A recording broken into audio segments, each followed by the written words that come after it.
चलो खैर ठीक है भैया, तो बेसिकली ये कर लेते हैं अकाउंट्स का बेसिकली पूरा का पूरा पेपर। देखते हैं लगभग लगभग कितना वक्त लगता है हमें इसके अंदर। ठीक है जी, तो आओ जरा देखें। तो सबसे पहला क्वेश्चन जो कि मैचिंग का क्वेश्चन है। ठीक है जी, मैचिंग के आमतौर पर काफ़ी ज़्यादा फेवरेट क्वेश्चन रहते हैं आमतौर पर सीयूटी एनटीए के अंदर। तो मैचिंग जहाँ पर शेयर कैपिटल हम फोर फीचर की एंट्री में जानते हैं कि शेयर कैपिटल के साथ में कितनी अमाउंट लिखते हैं जितना कि कॉल्ड अप किया गया हो, और फोर फीचर की एंट्री के अंदर शेयर कैपिटल को हम हमेशा डेबिट ही करते हैं। तो यहाँ पर ए पॉइंट के साथ में फोर्थ कनेक्ट हो गया, और जो सिर्फ और सिर्फ एक ही ऑप्शन के अंदर हमें नजर आ रहा है, तो अकॉर्डिंगली सेकंड पार्ट हमारा आंसर। देन इसके बाद में क्वेश्चन नंबर सेकंड, और जिस भी क्वेश्चन के अंदर दिक्कत आए बोल देना, मैं रुक जाऊंगा। खैर, देन क्वेश्चन नंबर सेकंड, जहां अगेन फोर फीचर की ही बात चल रही है, जहां फोर फीचर के अंदर amount transfer to capital reserve मांग रहे हैं। अब amount transfer to capital reserve कैसे निकालते हैं हम, तो प्रॉफिट माइनस लॉस करके, जहां फोर फीचर के वक्त जितना भी प्रॉफिट हुआ हो उसमें से लॉस माइनस कर देते हैं, ऐसे करके बातें हैं। जहां 400 शेयर्स का क्वेश्चन है और एक शेयर कितने का है, 50 रुपए का, और लिखा हुआ है कि उसने 10 पर शेयर नहीं दिया है, 10 पर शेयर की नॉन पेमेंट कर दी है, तो 50 माइनस 10 उसने कितना पे कर दिया होगा, 40 रुपए पे कर दिया होगा। और री इशू पर लॉस कितना हुआ है आपका, तो री इशू पर लॉस हुआ है आपका फुल्ली पेड अप कितने का शेयर है, 50 रुपए का शेयर है। 45 पर री इशू हुआ तो लॉस हमारा कितना हुआ, 5 रुपए का। तो यानी एक तरीके से कहते हैं पर शेयर के पॉइंट ऑफ व्यू से देखा जाए तो 35 पर शेयर आपको कैपिटल रिजर्व के अंदर ट्रांसफर करना है। और ऑब्वियसली नंबर ऑफ शेयर्स मेरे कितने हैं, 400, तो आखिरी में नंबर ऑफ शेयर से मल्टीप्लाई करके आप रिलेवेंट अमाउंट निकाल सकते हैं, जो कि आ जाएगी मेरी कितनी, 14,000। तो अकॉर्डिंगली सेकंड पार्ट हमारा आंसर हो जाएगा।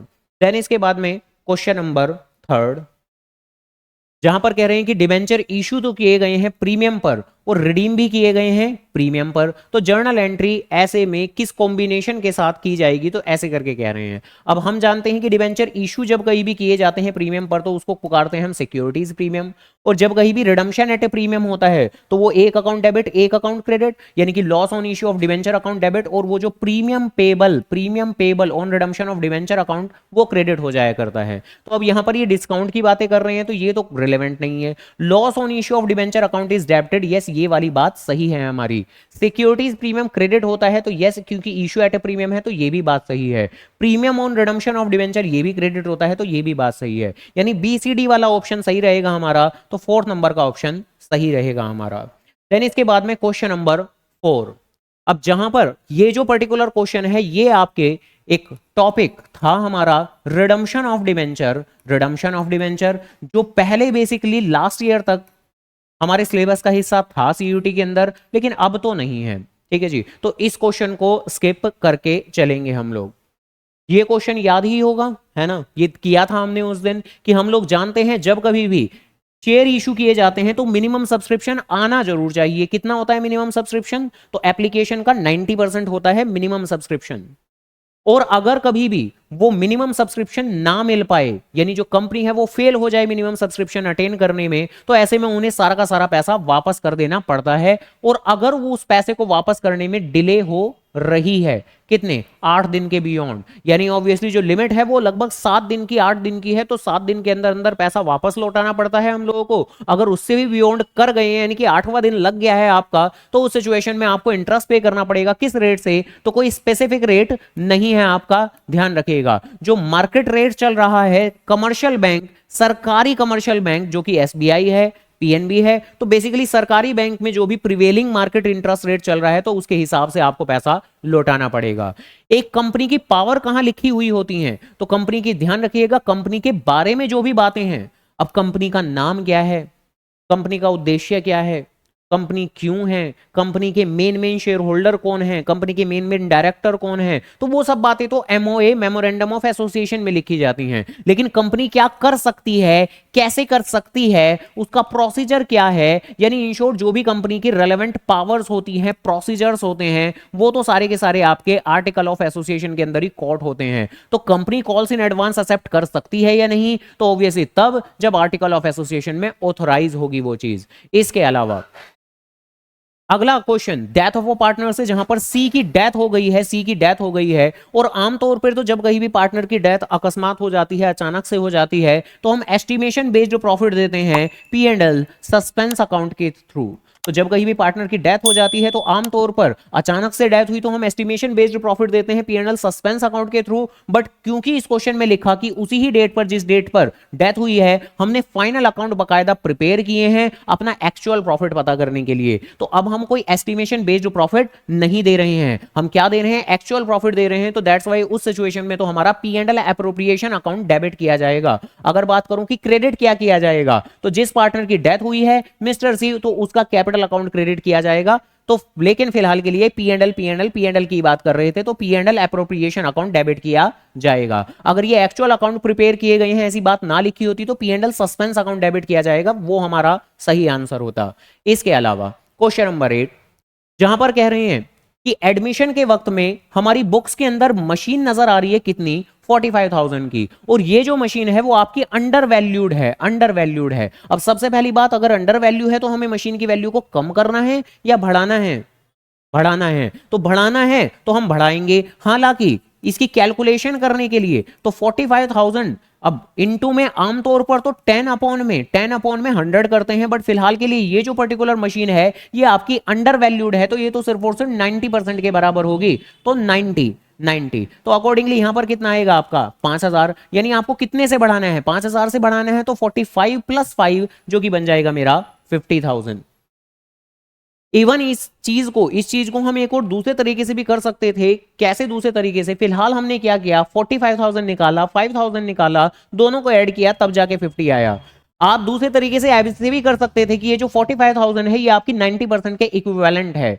जो वैल्यू ऑफ मशीन जो आपको नई बैलेंस शीट में दिखानी है वो एक करेक्ट वैल्यू है, जो सही वैल्यू ऑफ मशीन है जो आपको बैलेंस शीट में दिखानी है वो एक करेक्ट वैल्यू है, वो आपके 100% के बराबर है। तो यहां पर आप वही वाली लाइन अप्लाई कर सकते थे कि जहां हो उससे डिवाइड करो और जहां पहुंचना है उससे मल्टीप्लाई करो। यानी कहने का मतलब ये जो 45,000 है, देखो इसको डिवाइड तो हम डेफिनेटली 90 से ही करेंगे, डिवाइड तो हम 90 से ही करेंगे। अगर आप 10 से मल्टीप्लाई करते हो तो उस सिचुएशन में आपको वो कंपोनेंट पता लगता है जितने से आपको राइज करना है, लेकिन अगर आप सीधा ही 100 से मल्टीप्लाई कर देते हैं तो सीधी आपको वो फिगर मिल जाती है जो आपको नई बैलेंस शीट के अंदर दिखानी है, जो कि है 50,000। तो ऐसे भी कर सकते हैं हम, सीधी सी बात है। आगे डिविडेंड रिसीव्ड कौन सी एक्टिविटी होती है, कौन सी एक्टिविटी होती है, तो डिविडेंड का मिलना। हाँ, तो डिविडेंड मिलता है हमें हमारे एसेट्स पर, और एसेट्स नॉन करंट एसेट पे तो investing activity, third part. Then इसके बाद में पार्टनरशिप के अंदर मैक्सिमम 50 पार्टनर होते हैं, ये लिमिट कौन से एक्ट के अकॉर्डिंगली है,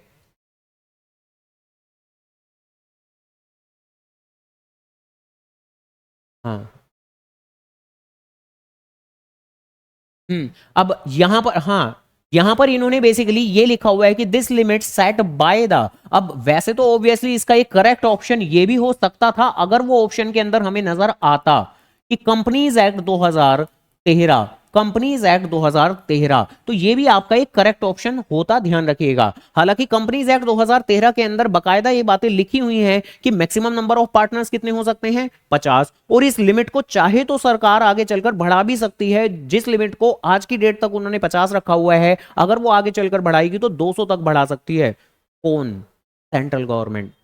तो सेंट्रल गवर्नमेंट, तो सेंट्रल गवर्नमेंट, तो ये जो लिमिट है फिलहाल के लिए सरकार ने 50 रखी हुई है। कौन सी सरकार, केंद्र सरकार, सेंट्रल गवर्नमेंट। आगे चलकर वो इस लिमिट को अगर बढ़ाना चाहे तो 200 तक पहुंचा सकती है, अभी पहुंचाया नहीं है उन्होंने। और ये बातें कौन से कानून में लिखी हुई हैं, तो कंपनीज एक्ट के अंदर लिखी हुई हैं। तो फिलहाल उन्होंने एक्ट का ऑप्शन नहीं दिया था, दूसरे एरे गहरे ये एक्ट दिए जरूर हुए थे, बट ठीक है, इनसे हमें कोई लेना देना नहीं था। कॉन्ट्रैक्ट एक्ट, पार्टनरशिप एक्ट, इनसे कोई लेना देना नहीं था। खैर, देन इसके बाद में ये तो कंप्यूटराइज्ड अकाउंटिंग का क्वेश्चन है जो अब हमारे सिलेबस का हिस्सा नहीं है।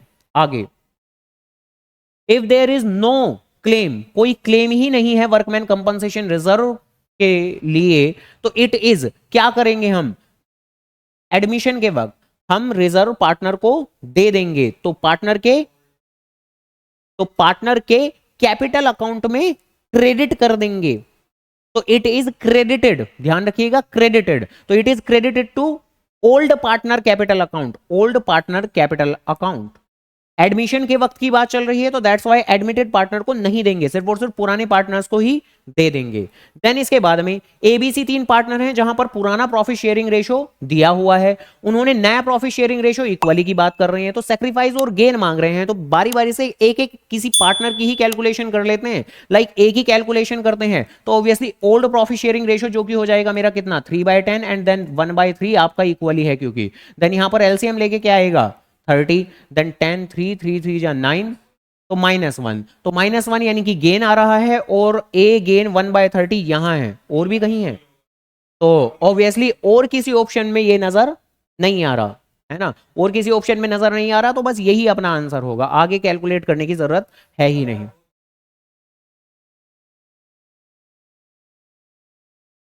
हाँ सही कह रहे हो, हाँ बिल्कुल सही कह रहे हो, हाँ कि बी का सेम ही है तो बी का भी सेम ही आएगा 1/30, सही बात है।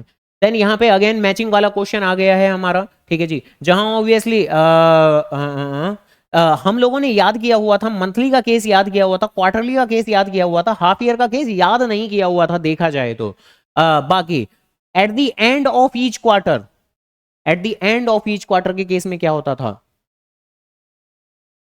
क्वार्टरली का केस और at the end of each quarter, भाई मिडिल में तो 6 आता था, और बिगिनिंग के केस में 1.5 ऐड होता था तो 7.5, और एंड के केस में 1.5 माइनस होता था तो 4.5, तो यानी at the end of each quarter के केस में यहां पर 4.5 होने वाला है। डी का फर्स्ट कहां नजर आ रहा है, सिर्फ एक ही जगह नजर आ रहा है, तो बस हाँ जी, क्वार्टर में मिडिल में, क्वार्टर में मिडिल में 6 ही होता था, बिगिनिंग और एंड का पता करने के लिए 1.5 ऐड और लेस करते थे, बिगिनिंग के लिए आप ऐड करते थे और एंड के लिए माइनस करते थे, ठीक है, क्वार्टर के केस में 1.5 और मंथ के केस में हाफ 0.5। हम्म, हाँ हाफ ईयरली में 3 आएगा।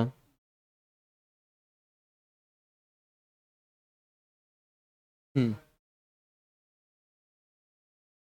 नहीं इसका 3 ही होगा ना, और अगर बात करूं कि 3 कैसे होगा, तो बेसिकली 3 ऐसे होगा, ये टेक्निकली हम निकालते कैसे हैं, ये हम वैसे ही निकालते हैं ना, ये जो ये चीजें हैं ये हम निकालते हैं कि जितना भी पीरियड बचा है फर्स्ट ड्राइंग के बाद प्लस जितना भी पीरियड बचा है सेकंड ड्राइंग के बाद, और उसके बाद में डिवाइडेड बाय 2, तो मतलब ये कैलकुलेट ऐसे करके होता है। अब अगर ये कह रहे हैं कि at the end of each half year, अब एक साल में कितने हाफ ईयर होते हैं, 2 हाफ ईयर होते हैं आपके, पहला हाफ ईयर अप्रैल से सितंबर, दूसरा हाफ ईयर अक्टूबर से लेके मार्च, तो पहली ड्राइंग तो कब की होगी इसने, यहां इस मोमेंट पे पहले हाफ ईयर के एंड पे, और दूसरी ड्राइंग कब की होगी दूसरे हाफ ईयर के एंड पे। अब बेसिकली पहली ड्राइंग के बाद बचा हुआ पीरियड, अब पहली ड्राइंग के बाद बचा हुआ पीरियड कितना है 6 महीने, तो 6 महीने, दूसरी ड्राइंग के बाद बचा हुआ पीरियड कितना है, दूसरी ड्राइंग तो बिल्कुल ही आखिरी में हो रही है तो कुछ भी नहीं है, तो यहां पर 0, तो 6/2 कितना 3, तो ऐसे करके आ रहा है ये 3, ठीक है।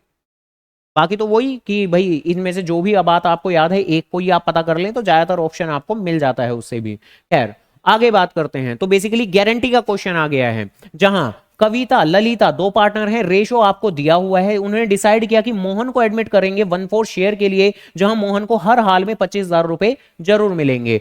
कविता और ललिता ने अगर लाइबिलिटी अराइज हुई कुछ भी गारंटी की वजह से, तो in respect of a profit sharing ratio, profit sharing ratio में ही वो बियर कर लेंगे। अब फर्म ने अर्न किया है कितना 76,000 रुपीज का प्रॉफिट, तो सबसे पहले 76,000 रुपीज का प्रॉफिट मिला है, तो इसमें एडमिटेड पार्टनर जिसको गारंटी दी है तो उसका शेयर कितना होगा, तो हाँ तो 76,000 इंटू में 1/4 जो कि हो जाएगा आपका इतना ही होगा ना, जितना नहीं 19,000, 19 ही तो होगा, ठीक है 19,000, जबकि हमने गारंटी तो बेसिकली कितनी दी थी 25,000 रुपए की, तो बस ये तो इतनी बात पूछ रहे हैं कि डेफिशिएंसी कितनी बियर की जाएगी, पहली बार डेफिशिएंसी आई कितनी, तो 25 में से 19 माइनस करके 6,000 की डेफिशिएंसी आई, और जरा आराम से 6,000 भी ऑप्शन में है, लेकिन वो हमारा आंसर नहीं है, क्योंकि हमें तो पता करना है कि कविता कितनी बियर करेगी, जो करेगी 2/3, 2/3, तो इसका 2/3 कितना हो जाएगा, तो ये हो जाएगा 4,000 रुपए, तो बस 4,000 रुपए अपना आंसर, फर्स्ट ऑप्शन, ठीक है जी ओके। तो ऐसे करके बातें हैं, देन इसके बाद में इससे नेक्स्ट क्वेश्चन, जहां अंशु नीतू 2 पार्टनर हैं, रेशो आपका दिया हुआ है, उन्होंने एडमिट किया है ज्योति नाम की नई पार्टनर को कितने के लिए 3/10 शेयर के लिए, जो थोड़ा सा अंशु से लिया 2/10, थोड़ा सा 1/10 नीतू से लिया, न्यू प्रॉफिट शेयरिंग रेशियो मांग रहे हैं तो वही वाला काम करते हैं, सबसे पहले पार्टनर की कैलकुलेशन कर लेते हैं। भाई पहले पार्टनर का रेशियो कितना है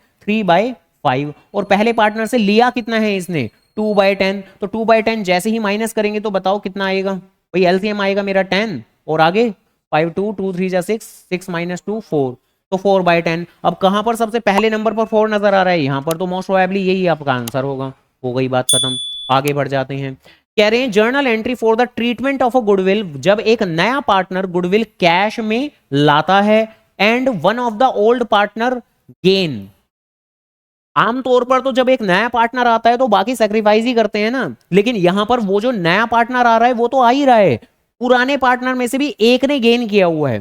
तो सीधी सी बात है, जैसे कि अगर एक हल्का सा एग्जांपल भी मैं लूं, भाई ए बी दो पुराने पार्टनर हैं, सी बेसिकली एडमिटेड पार्टनर है, तो जो सी गुडविल लेके आ रहा है वो तो एक अलग बात हो गई, ए और बी में से भी एक पार्टनर गेन कर रहा है। तो कह सकते हैं फॉर एग्जांपल जो मिस्टर बी है, सपोज करो वो गेन कर रहा है, तो बेसिकली ये जो ए है वो ही अकेला वो पार्टनर है जो कि सेक्रीफाइस कर रहा है, सभी के लिए सेक्रीफाइस कर रहा है, यही पार्टनर बी के लिए भी सेक्रीफाइस कर रहा है, यही पार्टनर सी के लिए भी सेक्रीफाइस कर रहा है, तो ऐसे करके ही बातें रहेंगी। अब ये क्या कह रहे हैं कि जो भी पार्टनर गेन कर रहा होगा उसको डेबिट करेंगे, सही बात है।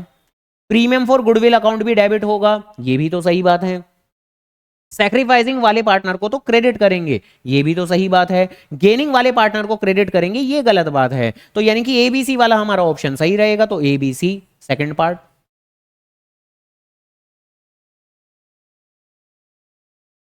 नहीं, फोर्थ ऑप्शन तो सिरे से नकारेंगे हम, साफ गलत है। वो तो गेनिंग पार्टनर के बारे में कह रहे हैं ना। हाँ, एडमिटेड होता तो, हाँ एडमिटेड पार्टनर तो कैपिटल के नाम का पैसा लेके आया होगा तो वो तो क्रेडिट ही होता है, ठीक है जी, ऐसे करके। खैर देन इसके बाद में question number 18, cash flow statement के अंदर परचेज ऑफ अ गुडविल कौन सी एक्टिविटी होती है, नहीं बता दो। गुडविल जो कि ऑब्वियसली हमारा एक एसेट है, गुडविल जो कि ऑब्वियसली हमारा एक एसेट है, और एसेट से संबंधित एक्टिविटी मेरी होती है इन्वेस्टिंग एक्टिविटी, यही तो है ना। ठीक है जी, ये कंप्यूटराइज अकाउंटिंग का क्वेश्चन है, नहीं करना हमें। ये भी कंप्यूटराइज अकाउंटिंग का क्वेश्चन, ये भी कंप्यूटराइज अकाउंटिंग का क्वेश्चन। ये आगे आपका डिसोल्यूशन ऑफ अ फॉर्म, जहां डिसोल्यूशन ऑफ अ फॉर्म के अंदर ये कह रहे हैं कि बैंक ओवरड्राफ्ट कहां ट्रांसफर किया जाता है, तो कहां ट्रांसफर किया जाता है। हाँ, तो बैंक ओवरड्राफ्ट ऑब्वियसली एक रियल लाइबिलिटी ही तो है, तो जैसे सभी एसेट और लाइबिलिटी को कहां ट्रांसफर करते हैं अपने रियलाइजेशन अकाउंट के अंदर, तो रियलाइजेशन अकाउंट के अंदर ट्रांसफर कर देते हैं, ऐसे करके बातें हैं। देन इसके बाद में ये आ गया थोड़ा सा एक थ्योरी का क्वेश्चन, जहां पर ये कह रहे हैं कि arrange the following step in A correct sequence of the life of the company, जो ओवरऑल पूरी जिंदगी होती है कंपनी की उसे स्टेप वाइज थोड़ा सा बताएं। तो इनकॉर्पोरेशन ये सबसे पहला कदम होगा, फिर कमेंसमेंट। अच्छा, ये प्रमोशन क्या होता है, क्या यहां पर ये प्रमोशन वर्ड का मतलब ये है कि कंपनी को प्रमोट करना, एडवर्टीजमेंट करना, नहीं नहीं नहीं नहीं नहीं। प्रमोशन तो वही प्रमोटर वर्ड से कनेक्टेड है, और प्रमोटर कौन होते हैं, कंपनी के फाउंडर लोग, है ना। तो ये सबसे पहला कदम होने वाला है, जहां पर जो कंपनी के फाउंडर लोग होते हैं वो कंपनी शुरू करने की सोचते हैं, और फिर कंपनी को शुरू करने के सारे नेसेसरी स्टेप्स उठाते हैं। तो बेसिकली डेफिनेटली ये आपका पहला कदम नहीं है, जो प्रमोशन है ये आपका पहला कदम होने वाला है, सी सी। और वैसे देखा जाए तो सी एक ही जगह नजर आ रहा है जो कि फर्स्ट स्टेप पे नजर आ रहा है, तो ऑब्वियसली यही आपका सही ऑप्शन हो जाएगा। फ्लोटेशन का मतलब होता है वो जो शेयर हम इशू करते हैं, फ्लोट करते हैं मार्केट के अंदर, वो चीज। कमेंसमेंट मतलब बिजनेस शुरू करना, ठीक है, वही तो सबसे पहले सी होगा, फिर उसके बाद में बी होगा यानी कि इनकॉर्पोरेशन, उसके बाद डी होगा शेयर हम इशू करेंगे, और फिर बाद में हमारा बिजनेस धंधा चालू हो जाएगा, ऐसे करके बातें। ठीक है जी, आगे। हाँ, बुक पूरी की पूरी एक अलग से सीयूटी की, नहीं नहीं नहीं, जो बुक के लिए कहूंगा वो अलग चीज है, सीयूटी की अकाउंट्स की तो मतलब मेरी खुद की भी बनी हुई है, ठीक है, हाँ वो मैं दे दूंगा। अकाउंट्स वो सॉरी इको और बीएसटी के लिए देखता हूँ मैं, कोई थोड़ी सही बुक मिल जाए तो उसे देख लेंगे हम लोग, ठीक है। कोई नहीं, वो तो देखो वो स्ट्रांग होना बहुत आसान है। कैसे होगी स्ट्रांग, बार बार बहुत बार क्वेश्चंस करेंगे, और ऑब्वियसली डेली डेली जब क्वेश्चन करेंगे तो ऑब्वियसली हो जाएगा। मतलब पहले ऑब्वियसली पहले चैप्टर वाइज चलेंगे, पहले चैप्टर वाइज चलेंगे, फिर उसके बाद में फिर खूब सारे पेपर करो पेपर करो पेपर करो, तो ऐसे कैसे नहीं होगी स्ट्रॉन्ग, हो जाएगी। ठीक है जी, खैर। तो question number 24, question number 24 correct order में लिखना है आपको। तो सबसे पहले ऑथराइज शेयर कैपिटल, अब इसी को ढूंढ लेते हैं सबसे पहले, वैसे देखा जाए तो सी यहां नजर आ रहा है, और उसके बाद में बी यहां नजर आ रहा है, बी भी कॉमन है, ए भी कॉमन है। ठीक है जी, तो B B issued share capital है, और फिर ए सब्सक्राइब शेयर कैपिटल है, यानी ऑथराइज में से कितना इशू किया और उसमें से पब्लिक ने कितना सब्सक्राइब किया, और ऑब्वियसली उसके बाद में हम मांगते हैं पैसा, तो सबसे आखिरी में आता है पेड अप शेयर कैपिटल, यानी कि लोग कितना पे कर रहे हैं, तो कॉल्ड अप शेयर कैपिटल आएगा, यानी ये होगा अपना करेक्ट, ये होगा अपना करेक्ट। तो डी थर्ड पॉइंट। ठीक है जी, तो ऐसे करके देन इसके बाद में डिसीज्ड पार्टनर, यानी कि जिस पार्टनर की डेथ हो गई है, तो उसको जो हम पैसा देते हैं उसमें कौन कौन सा पैसा आता है, उसकी कैपिटल का पैसा, till the date of death तक का प्रॉफिट में शेयर, जनरल रिजर्व में share, drawing till the date of death, और amount paid to his executors. तो ई नहीं आएगा, ये सारे मिक्स होकर टेक्निकली बनते हैं amount payable to his executor, तो ई नहीं आएगा, ए बी सी डी आ जाएगा, तो A B C D only, ऐसे करके। देन इसके बाद में ये आ गया कैश फ्लो स्टेटमेंट। ठीक है, आसान है कैश फ्लो स्टेटमेंट, जहां ऑपरेटिंग एक्टिविटी के हमने स्टेप्स किए थे कि सबसे पहले क्या होता है, फिर क्या होता है, ऐसे करके बातें।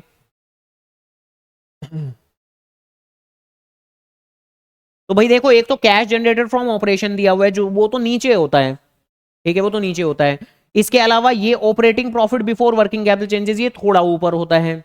इसके अलावा ये लिखा हुआ है इन्होंने net cash flow from operating activity, ये तो बिल्कुल फाइनल आंसर है, net cash flow from operating activity. और इसके अलावा गुडविल अमोर्टाइज, ये तुम्हारा ऑपरेटिंग प्रॉफिट से ऊपर हम कंसीडर करते हैं, है ना, डेप्रिसिएशन के साथ में कंसीडर करते हैं। और इनकम टैक्स पेड ये नीचे आता है, यानी टेक्निकली इन्होंने वो जो सबसे बिगनिंग वाला पॉइंट होता है वो तो दिया ही नहीं है, वो नहीं दिया इन्होंने, वो जो सबसे बिगनिंग वाला पॉइंट होता है नेट प्रॉफिट बिफोर टैक्स, वो तो दिया ही नहीं इन्होंने। यही तो होता है सबसे बिगनिंग वाला point, net profit before tax, ये होता है सबसे बिगनिंग पॉइंट, ये फिलहाल के लिए इन्होंने दिया नहीं हुआ है। तो यानी कि हम तो कह सकते हैं कि इसके बाद में हम डेप्रिसिएशन ऐड करते हैं, अमोर्टाइजेशन ऐड करते हैं, तो यहां से बातें शुरू होने वाली हैं हमारी, गुडविल अमोर्टाइज, उसके इसको जैसे ही हम ऐड कर देते हैं तब आता है मेरा ऑपरेटिंग प्रॉफिट। तो ई से कहां बातें शुरू हो रही है, ई से यहां भी और यहां भी। इसके अलावा ई के बाद में क्या आएगा, मेरा operating profit before working capital changes आने वाला है, यानी ई के बाद में ए आएगा, यहां भी नजर आ रहा है, यहां भी नजर आ रहा है। और उसके बाद में क्या आएगा,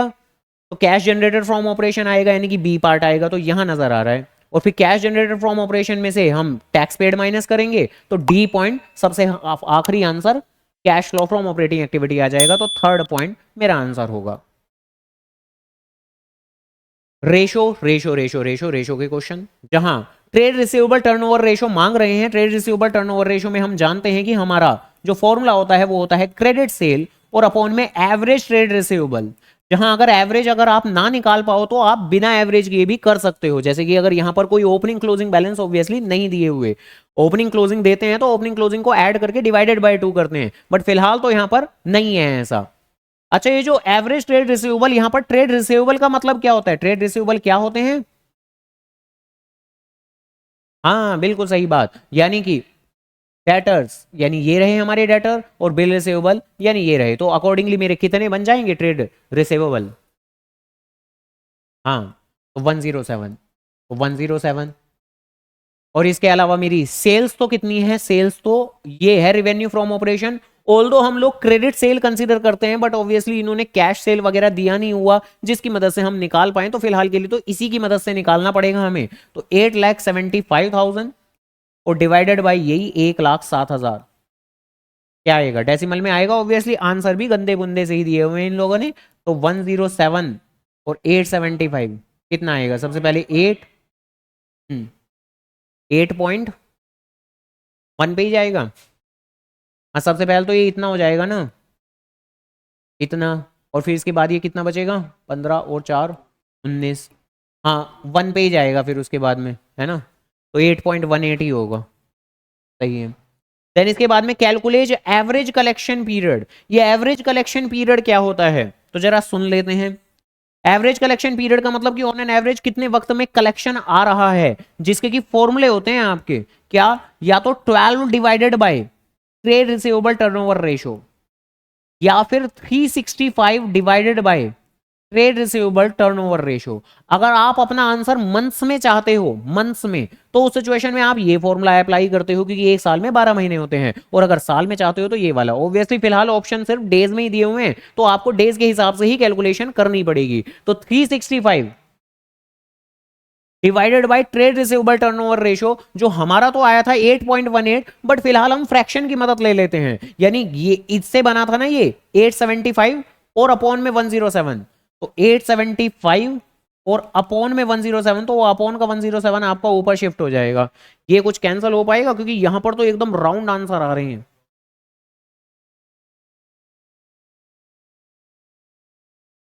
कर दिया, सही है।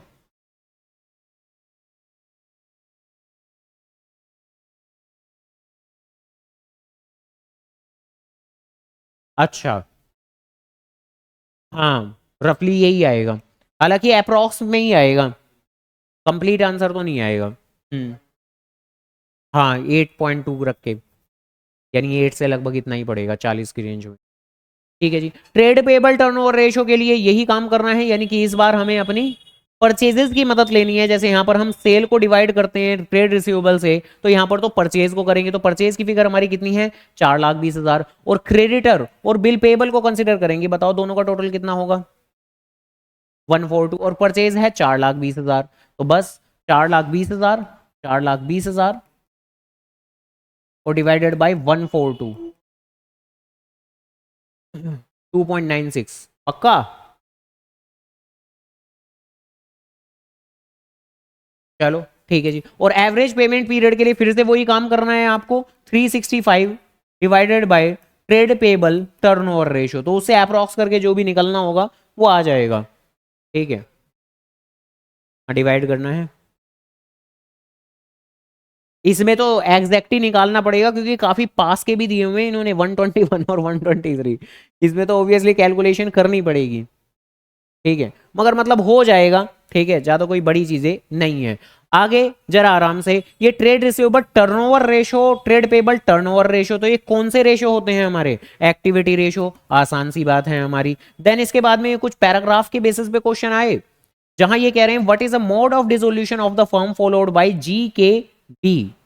तो जीकेबी की क्या बात चल रही है, तो पिछले 10 साल से बिजनेस कर रहे हैं, प्रॉफिट शेयरिंग रेशो ये है, और जहां कोविड के बाद में फर्म जो कि है बैडली इफेक्ट हुई और लगातार लॉस पे लॉस चल रहे हैं, तो उन्होंने खुद से ही डिसाइड किया है कि क्योंकि लगातार लॉसेस चल रहे हैं तो क्यों ना डिसोल्यूशन कर लिया जाए। तो ऑब्वियसली किसके द्वारा डिसोल्यूशन है ये, dissolution by agreement on the happening, हाँ ए ही है, ए आपने आपस में ही एग्रीमेंट कर लिया, एग्री हो गए कि भैया फॉर्म को बंद कर देते हैं।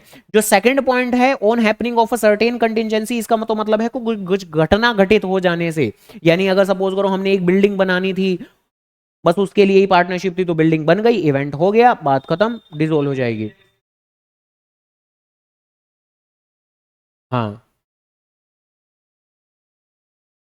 हाँ, तो इसके अंदर वो वाली चीजें भी आ जाती हैं सर्टेन कंटिजेंसीज के अंदर, कि कई बार हम डीड के अंदर कुछ एक कंडीशंस लिख देते हैं कि अगर कहीं भी इस तरह की घटनाएं हुई जिनका होना निश्चित नहीं है, तो अगर हुई तो फॉर्म डिसोल्व हो जाएगी, ऐसे करके कुछ भी चीजें, मतलब ऐसे करके कुछ चीजें होती हैं। इसके अलावा डिसोल्यूशन बाय नोटिस, ये कोर्ट का नोटिस आता है जब कहीं भी आप क्रेडिटर या लेंडर की अमाउंट पर डिफॉल्ट कर रहे होगे, तो वो कोर्ट में जाकर अप्लाई कर देते हैं कि इस फॉर्म को बंद करा दो, तो वो वहां से नोटिस आ जाता है। या फिर पार्टनर्स लोगों में से भी सभी पार्टनर नहीं मान रहे डिसोल्यूशन के लिए, तो कोई एक पार्टनर ने कोर्ट में जाके अप्लाई कर दिया, तो तब भी कोर्ट से नोटिस आ सकता है फॉर्म के डिसोल्यूशन प्रोसीडिंग का। और इसके अलावा कंपलसरी डिसोल्यूशन, यहां पर भी कोर्ट से ही ऑर्डर आता है, लेकिन ये तो तब होता है जब अगर आपका शायद बिजनेस पहले लीगल था और अभी लीगल हो चुका है, तो अब तो कंपलसरी आपको बंद करना पड़ेगा अपना बिजनेस, ऐसे करके बातें। खैर, इसके determine the amount of a profit and loss account. अब ऑब्वियसली क्वेश्चन के अंदर इन्होंने ढेर सारा डेटा दिया हुआ है, कैपिटल है, लायबिलिटी है, ये है, वो है, ये है। ये जो इस तरह के क्वेश्चन थे ना, ये जो अब हम बोलने वाले हैं और करने वाले हैं, ऐसे 12वीं में नहीं थे। हम्म, मतलब वही रफली एक छोटी सी बैलेंस शीट ही बना लेनी होती है उस सिचुएशन में आपको। जहां कैपिटल तो सीधी सीधी सी मेरी 4 और 3 7 और 2 9 है, और 9,80,000, यानी कि ये अदर लाइबिलिटी भी हमने ऐड कर दी, यानी एक तरीके से 9,80,000 है। और इसके अलावा एसेट्स के अंदर हम चलें तो कैश का बैलेंस है 40,000, सन्ड्री एसेट्स है मेरे 8,50,000, और पी एंड एल का बैलेंस रेस्ट है। तो 8,50,000 और 40 तो कितना हुआ, 8,90,000। तो ऑब्वियसली कह रहे हैं कि rest balance P and L का है, तो रेस्ट बैलेंस कितना होगा, माइनस कर देते हैं। ठीक है, तो कितना आ जाएगा, हाँ 90,000। तो 90,000 आएगा, और ऑब्वियसली पी एंड एल इधर ही नजर आ रहा है, तो डेबिट बैलेंस है, क्योंकि एसेट साइड में तो डेबिट बैलेंस ही होता है, सीधी सी बात है। ठीक है जी, हाँ, तो ये वाली बात है। हम्म, हाँ बैलेंस तो डेबिट ही आएगा, क्योंकि एसेट्स की साइड में नजर आ रहा है ना, तो सेकंड पार्ट आंसर होगा हमारा।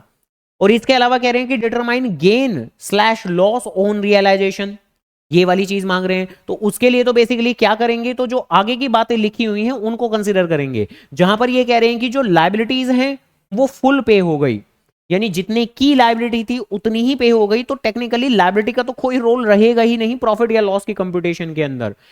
हालांकि आगे चलकर इन्होंने एक तो ये लाइन लिखी हुई है कि जो एसेट्स हैं वो 80% पे रियलाइज हुए हैं, यानी कि कह सकते हैं वहां 20% का लॉस हो रहा है ना, क्योंकि 80% पे रियलाइज हो रहे हैं, तो 20% का लॉस हो रहा है एक तरीके से। और एक अनरिकॉर्डेड लाइबिलिटी थी जो 50,000 की थी, जो फाइनली अब आप सेटल कर रहे हो 40,000 में। इस ट्रांजेक्शन में कितने का नुकसान हो रहा है,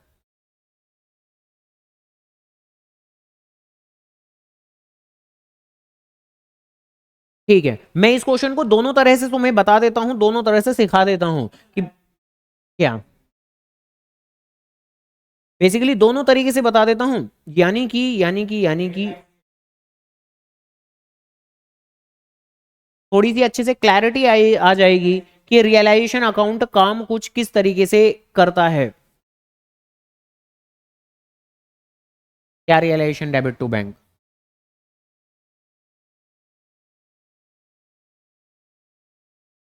है, जो रियलाइजेशन अकाउंट है ऑब्वियसली हम लोग जानते हैं कि उसके अंदर क्या क्या दिखाते हैं। जैसे करंटली क्वेश्चन के अंदर भाई फॉर्म की लाइबिलिटी है 80,000 की, फॉर्म की लाइबिलिटी है 80,000 की, और जो सन्ड्री एसेट्स हैं, कैश तो मैं दिखाता नहीं हूँ रियलाइजेशन अकाउंट में, जो एसेट्स हैं वो हैं 8.5 लाख रुपए के।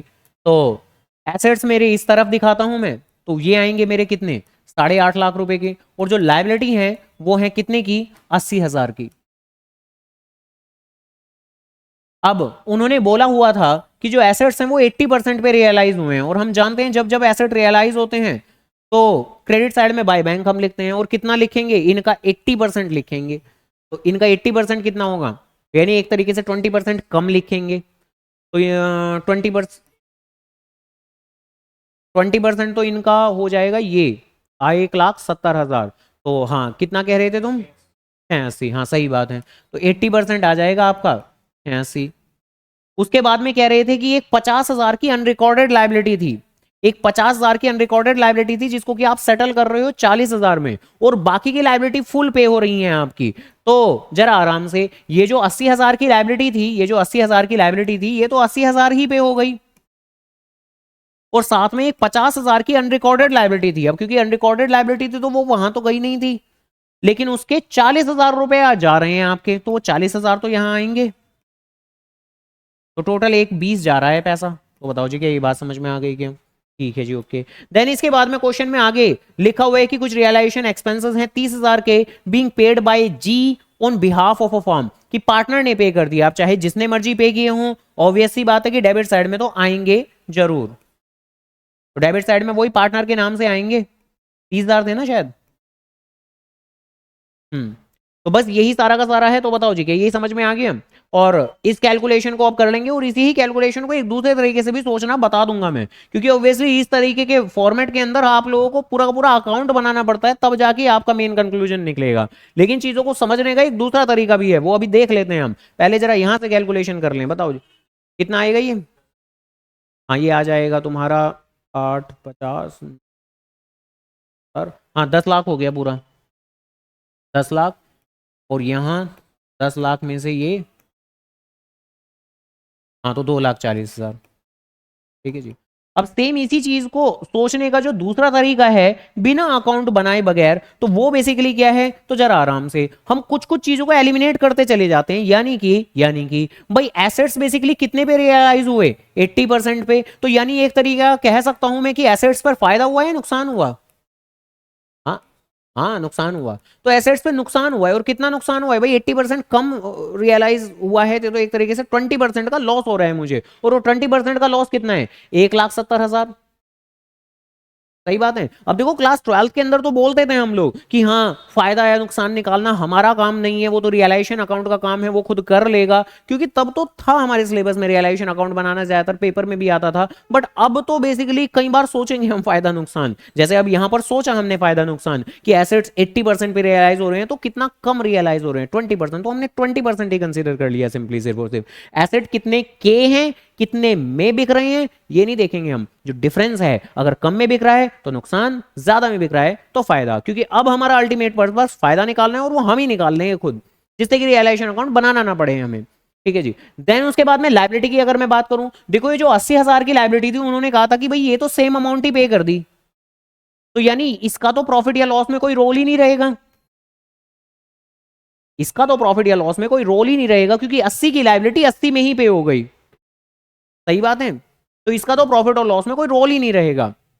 लेकिन वो जो 50,000 की लाइबिलिटी थी, देखो मैंने ये पूरी की पूरी इतनी लंबी एक्सप्लेनेशन इसलिए दी क्योंकि तुम इस लाइन में गलत जा रहे थे। जब मैंने पूछा कि 50,000 की लाइबिलिटी को हमने 40,000 में, ये 50,000 रुपए की अनरिकॉर्डेड लाइबिलिटी थी, और इसको हम 40,000 में पे कर रहे हैं। तो तुम कह रहे थे ना कि वैसे तो देखा जाए तो 10,000 का फायदा है। हाँ वैसे तो देखा जाए तो 10,000 का फायदा है, लेकिन वैसे तो अकाउंटिंग के पॉइंट ऑफ व्यू से देखा जाए तो नुकसान ही है हमें। और कितने का नुकसान है, पूरे पूरे 40,000 का नुकसान है। क्यों, क्योंकि हमने तो इस लाइबिलिटी को कभी रिकॉर्ड किया ही नहीं हुआ था, यानी एक लाइबिलिटी थी ही नहीं, और अब पे करना पड़ रहा है कितना, पूरा 40। तो वो लाइबिलिटी हो चाहे कि जितनी मर्जी की, जब वो रिकॉर्ड नहीं है तो हमारी बुक्स में तो 0 रुपए की लाइबिलिटी है ना।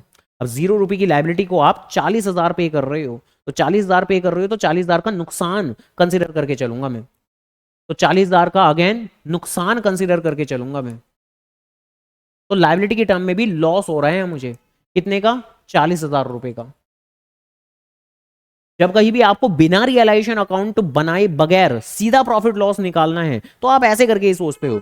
एसेट के टर्म में फायदा नुकसान सोचो, अब तुम सोचो, अब रियलाइजेशन का काम नहीं है, अब तुम्हें ही सोचना है। एसेट के टर्म में फायदा नुकसान सोचो, कई बार फायदा भी आ सकता है। लाइबिलिटी के टर्म में फायदा नुकसान सोचो, और फिर ये आखिरी की ये चीज अलग से सोचो, रियलाइजेशन एक्सपेंस। अब रियलाइजेशन एक्सपेंस तो डेफिनेटली एक एक्सपेंस है, रियलाइजेशन एक्सपेंस तो डेफिनेटली एक एक्सपेंस है, तो ये तो लॉस में ही कंसीडर किया जाएगा, ये तो आपका लॉस ही बढ़ाएगा। या अगर प्रॉफिट हो रहा होता तो प्रॉफिट को कम कर देता। तो फिलहाल तो सारी की सारी चीजें लॉस ही चल रही हैं, तो बस टोटल लॉस आपका कितना आ गया, जोड़ देते हैं सबको, वही आ गया, देखिए 2,40,000 रुपए, हो गई बात खत्म। ऐसे करके।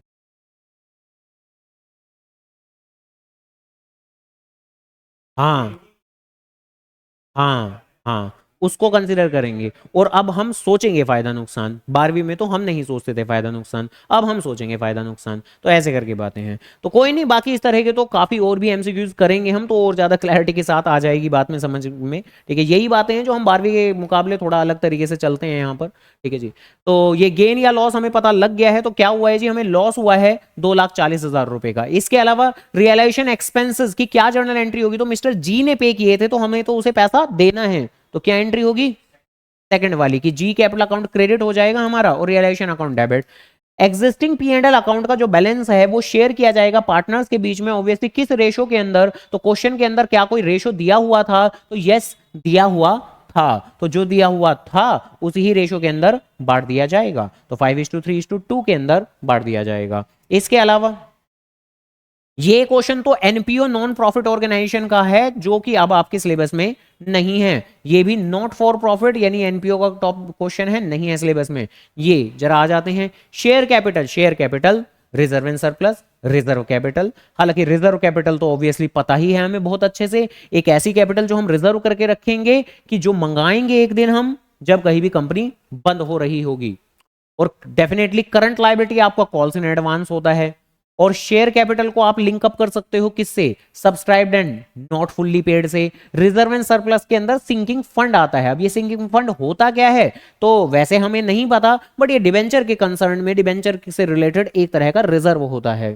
तो ऐसे करके ग्रेजुएशन में पढ़ने के लिए मिलेगा। ऑब्वियसली इसका मतलब नहीं पता, बट बाकी चीजों का तो पता है, तो उस हिसाब से आंसर लगा सकते हैं हम।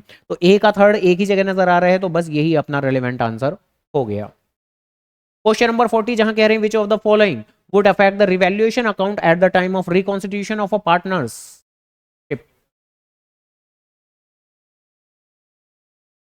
तो ऑब्वियसली रिवैल्यूएशन अकाउंट में तो मैं किसकी बात करता हूं, एसेट या लाइबिलिटी की बातें करता हूं। एसेट बढ़ जाए घट जाए, लाइबिलिटी बढ़ जाए घट जाए, तो ऑब्वियसली ये वाला पॉइंट होगा हमारा। ये बाकी के तो इररिलेवेंट बातें लिखी हुई हैं, तो एसेट और लाइबिलिटी को कंसीडर करता हूं मैं।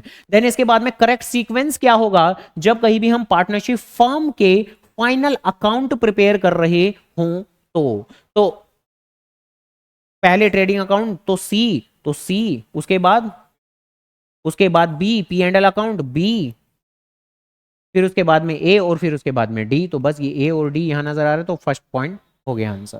सही बात है जी, बढ़िया है। विंडो ड्रेसिंग क्या होती है, तो विंडो ड्रेसिंग एक बुरी बात, हमारी अकाउंटिंग के अंदर मैनिपुलेशन करना जिससे कि ज्यादा अच्छी पिक्चर, बेटर पिक्चर शो की जा सके, जबकि एक्चुअल में तो नहीं है। ऐसे करके बातें। देन इसके अलावा ये सैलरी टू पार्टनर जो कि एक एप्रोप्रिएशन है, कैपिटल और करंट दिया हुआ है, सही बात है।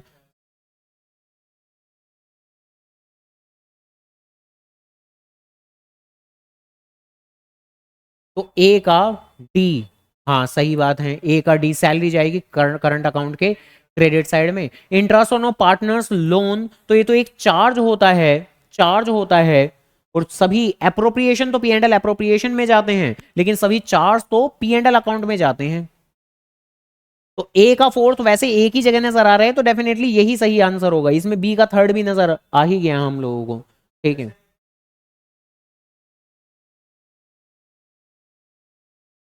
उसका पार्टनर कैपिटल से कोई लेना देना नहीं है। Interest on partners loan account debit होता है, और आउटस्टैंडिंग इंटरेस्ट अलग से क्रेडिट किया जाता है, ना पार्टनर कैपिटल में जाता ना कुछ। इसको हम एज अ एक्सटर्नल लाइबिलिटी की तरह ही काफी हद तक ट्रीट करते हैं। हाँ कैश भी कर सकते हैं अगर ऑन द स्पॉट पे कर रहे होंगे तो। अगर ऑन द स्पॉट पे कर रहे होंगे तो जैसे आम तौर पर तो पार्टनर्स लोगों को हम जब भी, यानी फर्म जब कहीं भी पैसा पे करती है तो उसके कैपिटल अकाउंट में पैसा डालती है, but not in case of a partners loan. तो पार्टनर्स लोन के केस में तो बिल्कुल हम वैसे ही ट्रीट करते हैं जैसे बाहरी एक्सटर्नल पार्टीज की लाइबिलिटी को डील करते हैं, यानी कि या तो कैश में पे कर देते हैं या आउटस्टैंडिंग रिकॉर्ड करते हैं फॉर द टाइम बिंग, बाद में पे कर देंगे ऐसे करके। तो ये बात चल रही है। ठीक है जी, तो done. Accordingly third part answer होगा। देन उसके बाद में क्वेश्चन नंबर 4 जहां कह रहे हैं which of the following would affect the revaluation account at the time of admission of a partner. तो हाँ, एसेट और लाइबिलिटी, और सही बात है अनरिकॉर्डेड एसेट की रिकॉर्डिंग भी। तो ए सी डी थर्ड पार्ट सही बात। क्वेश्चन नंबर 45 जहां परचेज ऑफ टेंजिबल एसेट्स। अब टेंजिबल एसेट तो डेफिनेटली इन्वेस्टिंग एक्टिविटी, ए का थर्ड एक ही जगह नजर आ रहा है, यही अपना आंसर हो जाएगा। क्वेश्चन नंबर 46 कि कॉमन साइज स्टेटमेंट में क्या करते हैं हम, कौन सी बात सही है। तो डी सही है कि express as a percentage on total assets. क्या express as a percentage on revenue from operation, ये भी बात सही है। हाँ, वो कॉमन साइज पीएनएल में करते हैं और ये कॉमन साइज बैलेंस शीट में करते हैं। अच्छा, कॉमन साइज स्टेटमेंट क्या है, हॉरिजॉन्टल एनालिसिस या वर्टिकल एनालिसिस। हॉरिजॉन्टल एनालिसिस क्या होता था, जो मोर देन 1 ईयर में आप करते थे, और कॉमन साइज होता था जो सेम फाइनेंशियल ईयर में करते थे। तो बिल्कुल सही बात, ये वर्टिकल एनालिसिस था। तो ए सी डी ये होगा सही आंसर, थर्ड पार्ट। आगे कैश फ्लो का क्वेश्चन, जहां पर कह रहे हैं, क्या कह रहे हैं कि nature of a cash flow आपको बताना है जहां पर हमने एक्वायर की है एक machine by issuing a cheque. तो आ रहा है कि जा रहा है।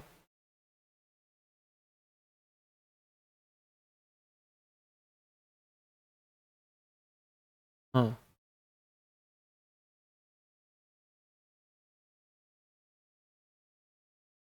इन्वेस्टिंग एक्टिविटी एंड आउटफ्लो, बिल्कुल आउटफ्लो, ठीक है। ये जानबूझकर परेशान करने के लिए, कंफ्यूज करने के लिए इस तरह से ऑप्शन दिए हुए हैं। जैसे कि कई बार बहुत से बच्चे ऐसे सोच लेते हैं कि पैसा जा रहा है तो मशीन आ भी तो रही है, तो कई बार वो सोचते हैं कि नो फ्लो होगा। तो ऐसा नहीं सोचना, हमें तो सिर्फ पैसे के पॉइंट ऑफ व्यू से सोचना है, ठीक है जी। आपके कैश फ्लो स्टेटमेंट के अंदर प्रॉपर सीक्वेंस क्या रहेगा, प्रॉपर सीक्वेंस क्या रहेगा?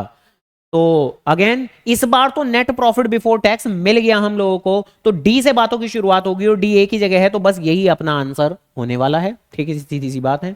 आगे, adjustment required for over valuation of closing stock.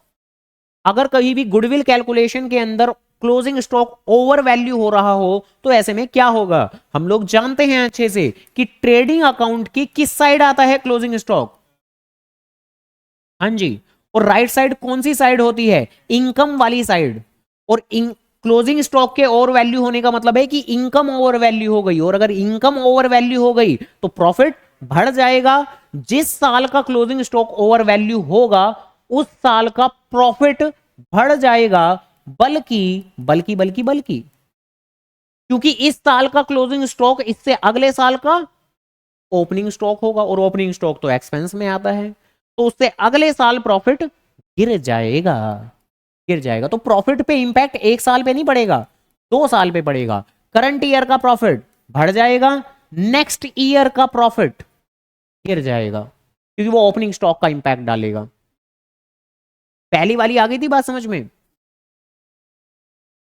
ये यही कह रहे हैं कि जब कहीं भी अगर आप गुडविल कैलकुलेट कर रहे हो, कैलकुलेटिंग द गुडविल, तो गुडविल कैलकुलेट करते वक्त अगर किसी एक साल का क्लोजिंग स्टॉक ओवर वैल्यू हो रहा हो तो ऐसे में आपको क्या एडजस्टमेंट्स करनी पड़ती हैं? ये उन एडजस्टमेंट्स में है जहां कई बार गुडविल कैलकुलेशन के अंदर वो एबनॉर्मल प्रॉफिट, एबनॉर्मल लॉसेस की बातें आती थी, तो उसी ही क्वेश्चन के अंदर कई बार ये over valuation of closing stock या under valuation of closing stock भी आ जाता था। एबनॉर्मल प्रॉफिट माइनस कर देते थे, एबनॉर्मल लॉस को ऐड करते थे, बट फिलहाल इस पॉइंट को तो सोचने का तरीका ही अलग होता था। इसमें आप एबनॉर्मल प्रॉफिट, एबनॉर्मल लॉस मत सोचो, इसको तो थोड़ा अलग तरीके से सोचो। भाई किसी भी एक साल का जो क्लोजिंग स्टॉक होता है वो ट्रेडिंग की क्रेडिट साइड में आता है। क्रेडिट साइड का मतलब इनकम वाली साइड। तो इनकम वाली साइड अगर किसी साल ओवर वैल्यू हो रही है तो उससे प्रॉफिट क्या होगा? प्रॉफिट बढ़ जाएगा। अगर मैं बात करूं कि गुडविल की एडजस्टमेंट के लिए फिर आपको क्या करना है, तो आपको प्रॉफिट को फिर गिरा देना पड़ेगा। क्यों? क्योंकि प्रॉफिट बढ़ रहा होगा तो आपको फिर प्रॉफिट को गिराना पड़ेगा। सही बात है? नहीं? क्यों? क्लोजिंग स्टॉक यानी इनकम वाली साइड में आता है, क्लोजिंग स्टॉक इनकम वाली साइड में आता है। अगर क्लोजिंग स्टॉक ओवर वैल्यू हो रहा है, और ओवर वैल्यू होने का मतलब क्या होता है? ओवर वैल्यू होने का मतलब होता है जरूरत से ज्यादा वैल्यू हो रहा है, यानी जितना नहीं होना चाहिए था उससे ज्यादा वैल्यू हो रहा है। तो इनकम वाली साइड भी जितनी होनी चाहिए थी उससे ज्यादा ही ओवर वैल्यू हो रही है। तो पहली बात कि इससे प्रॉफिट पे क्या इंपैक्ट पड़ा होगा? भाई अगर इनकम वाली साइड ओवर वैल्यू हो रही है तो प्रॉफिट भी बढ़ गया होगा, क्योंकि जितनी ज्यादा इनकम उतना ज्यादा प्रॉफिट, तो प्रॉफिट भी ओवर वैल्यू हो चुका होगा। तो अब आपका काम क्या है? प्रॉफिट को बढ़ाना या कम करना? कम करना। हो गई बात ये। तो यानी करंट ईयर का प्रॉफिट बढ़ गया होगा तो आपको गिराना पड़ेगा, ठीक है। और इस साल का क्लोजिंग स्टॉक, जिस साल में क्लोजिंग स्टॉक ओवर वैल्यू हुआ है उस साल का क्लोजिंग स्टॉक अगले साल का ओपनिंग स्टॉक बनेगा। अगले साल का ओपनिंग स्टॉक बनेगा तो वो अगले साल ट्रेडिंग अकाउंट की कौन सी साइड को ओवर वैल्यू करेगा? एक्सपेंस वाली साइड को, जिसकी वजह से अब इंपैक्ट उल्टे पड़ेंगे हमारे, यानी अब प्रॉफिट कम हो चुका होगा नेक्स्ट ईयर में। तो आपका काम क्या रहेगा? प्रॉफिट को बढ़ा देना, क्योंकि अब क्लोजिंग के मुकाबले ओपनिंग की बात आ गई है तो कंक्लूजन पलट जाएंगे हमारे। अब इनकम वाली साइड के बजाय एक्सपेंस वाली साइड की बात आ गई है तो कंक्लूजन पलट जाएंगे आपके। यानी जैसे हम करंट ईयर में बोल रहे थे कि प्रॉफिट बढ़ चुका होगा जिसे हमें गिराना है, तो अब प्रॉफिट गिर चुका होगा जिसे हमें बढ़ाना है, ऐसे करके बात।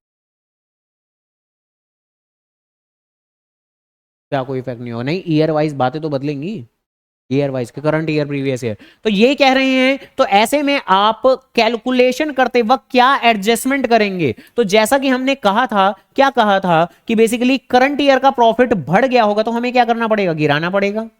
और नेक्स्ट ईयर का प्रॉफिट गिर गया होगा तो हमें क्या करना पड़ेगा? बढ़ाना पड़ेगा, ऐड करना पड़ेगा। तो यानी कंसर्न ईयर प्रॉफिट में से रिडक्शन करना पड़ेगा, हाँ ये सही बात है। नेक्स्ट ईयर प्रॉफिट में से रिड्यूस करना पड़ेगा, नहीं जी ये तो गलत बात है। नेक्स्ट ईयर प्रॉफिट में एडिशन करनी पड़ेगी, यस जी यस ये सही बात है।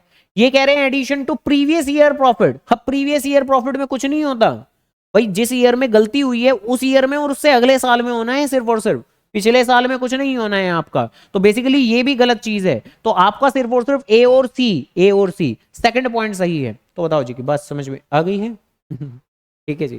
खैर इसके अलावा ओवर सब्सक्रिप्शन क्या सिचुएशन होती है, क्या सिचुएशन होती है? तो जहां पर हमने जितना इशू किया था उससे ज्यादा आ गई एप्लीकेशन, तो जहां लोगों ने ज्यादा अप्लाई कर दिया, मोर अप्लाई कर दिया जितना हमने इशू किया था, तो सेकंड ऑप्शन। तो बस इसी के साथ में हो गई बात खत्म। तो बताओ जी क्या बात समझ में आ गई है? और ऑब्वियसली क्या पेपर बहुत ज्यादा मुश्किल है, इवन बिना पढ़ाई के, बिना किसी खास